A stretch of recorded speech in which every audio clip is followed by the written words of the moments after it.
सुनील कुमार अगर जो वर्ष दिखा दें तो बहुत अच्छी बात होगी सुनील कुमार, लेकिन जनसुराज ने प्रीति किन्नर को टिकट दिया है यहाँ से और सीपीआई एमएल ने धनंजय को यहाँ से चुनाव लड़ाया है। अब मेहमानों की तरफ रुख करेंगे, सीधे सीधे मेहमानों की तरफ रुख करेंगे। कोई if but Thinking of you. Hi. लाया, काश तुम्हें देख पाती। मंत्री यहाँ हैं और प्रीति किन्नर यहाँ जनसुराज से, सीपीआई एमएल यानी महागठबंधन की ओर से धनंजय।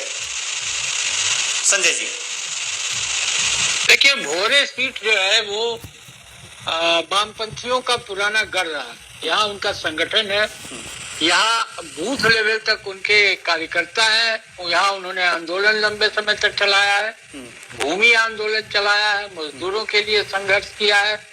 और जो सीपीआई एमएल है उसने ग्राउंड लेवल पे बहुत काम किया है। हालांकि उसका प्रचार उतना नहीं दिखाई देता है, लेकिन अगर आप जनमानस में वहाँ पूछेंगे भोरे में तो वहाँ सीपीआई एमएल के लोगों के लिए एक बड़ी सहानुभूति है वहाँ लोगों में कि ये लोग असली पॉलिटिशियन हैं, ये लोग जो है काम करते हैं हमारे बीच में, ये लालची नहीं है, लोभी नहीं है, दिखावा नहीं करते, ये प्रदर्शन नहीं करते हैं, ये जब मौका आता है, वक्त आता है तो हमारे साथ आकर खड़े होते हैं।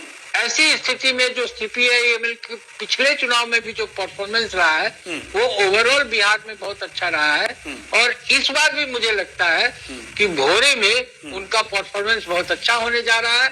वो कहते हैं ना, डार्क हॉर्स ये साबित हो सकते हैं और ये सीट सीपीआई एमएल के हिस्से में जा सकती है। यह सीट सीपीआई एमएल के हिस्से में, आलम साहब आप किसे देंगे यह सीट? मैं तो सुनील कुमार जी के पक्ष में हूँ।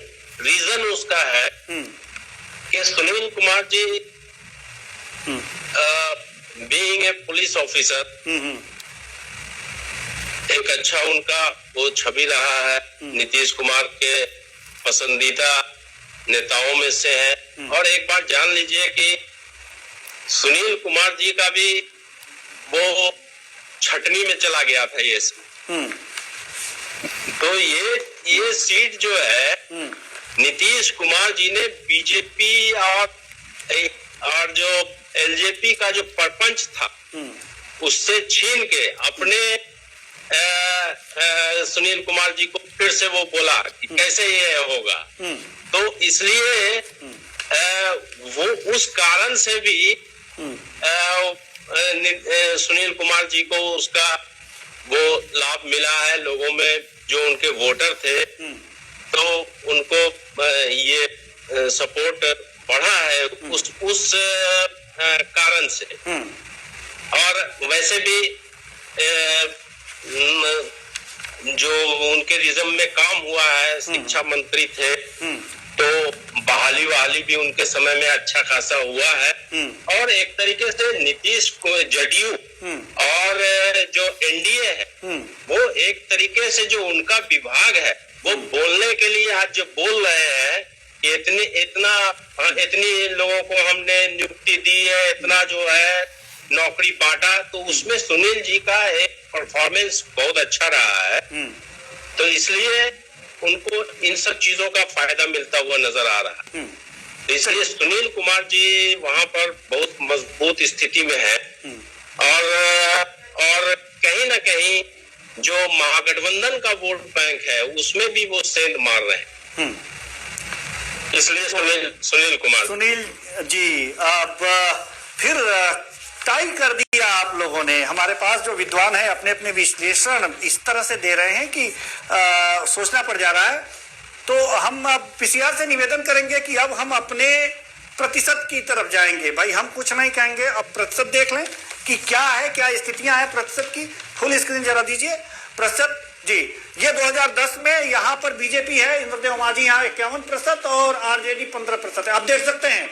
इसके बाद अनिल कुमार यहाँ कांग्रेस से भोरे में 44% और इंद्रदेव माझी बीजेपी से है 35% पा करके यहाँ पर दूसरे नंबर पर थे।